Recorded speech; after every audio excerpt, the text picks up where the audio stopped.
સ્વાગતમ છે મારા ચેનલમાં કે લોકો બહુ જણા કે ભીડમાં ચાલશો ને તો આપણે લોકો ઓળખશે, તો એ વાત એ લોકોની ગલત છે. જેમ ભીડમાં ચાલશો ને તો ખાલી ભીડમાં જેટલા જણા છે એટલા જ ઓળખશે, બીજા કોઈ નહીં ઓળખે.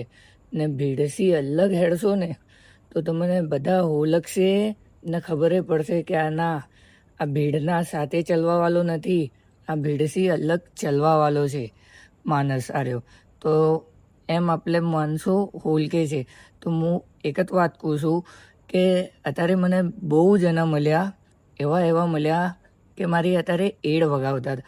તો એ લોકોને એક જ વાત કહેવા માગું છું કે ભીડના સાથે મત ચાલજો. ચાલવું હોય ને તો એકલો ચાલીને બતાવજે મારા ભાઈ, કેમ કે જ્યારે તને ખબર પડશે કે એકલો ચાલવામાં શું છે ને ભીડમાં ચાલવામાં શું છે. કેમ ભીડના અંદર ચાલીશ ને તો તને એવું લાગશે કે ના, મારા ચેડે કોઈ બેઠ્યા છે મને બચાવવાવાળા, એ બચાવી દે છે. પણ એ વાત ગલત હે. ખાલી તું જ્યારે એકલો ચાલીશ ને ખુદના દમ પર, તો જ્યારે તને ખુદને ખબર પડશે કે ના ભાઈ, કોઈ હું શું બીજા જેવો નથી કે ભીડના અંદર ચાલું છું. તો બ્લોગમાં ખાલી એટલું જ કહું છું કે ભીડના અંદર મત ચાલજે ભાઈ. ચાલવું હોય ને ખુદના અંદર દમ હોય ને તો એકલો ચાલજે. ભીડમાં તો શું છે, બધા ચાલે છે. ચાલવું હોય તો એકલો જ ચાલજે. ને બ્લોગ સારો લાગે લાઈક, કમેન્ટ, ફોલો જરૂર કરજો. તમારી મરજી. ચાલો.